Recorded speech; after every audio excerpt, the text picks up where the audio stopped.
Ang lahat ng nilalang ng Diyos ay dapat na nagpupuri sa Kanya. Dahil binigyan niya tayo ng buhay, karapat-dapat lang na siya ay tumanggap ng tunay na pagpupuri na galing sa Kanyang mga nilikha. Ang tanong, ano nga ba ang katangian ng tamang attitude sa worship? Una, ang pagiging tapat. Ang worship ay hindi lamang sa pagpuri, kundi sa pagiging totoo sa Diyos. Pangalawa, pagiging humble. Ang pagiging mababa ang loob ay ang susi sa tamang pagsamba. Pangatlo, pagiging may pag-asa. Ang worship ay nagbibigay ng pag-asa at inspirasyon sa ating buhay.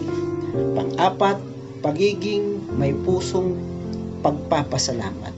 Ang pagpupuri ay nagmumula sa puso na marunong magpasalamat sa Diyos. Ikalima, pagiging nakatuon sa Diyos. Dahil ang pagsamba ay para sa Kanya. Ang worship ay hindi tungkol sa atin, kundi ito ay patungkol sa Diyos. Hindi ka sasamba dahil masaya ka, hindi ka sasamba dahil may problema ka.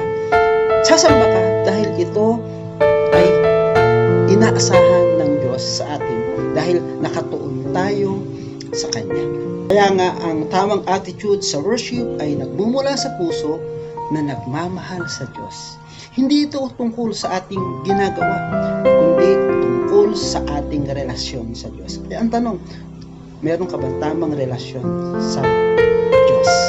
Sa pamamagitan ni Kristo, magkakaroon tayo ng tamang ugnayan. Makakasamba tayo ng tama sa Kanya, sa Espiritu at sa katotohanan. Dahil ang Diyos ay naghahanap ng mga taong may Espiritu ng tunay na pagpupuri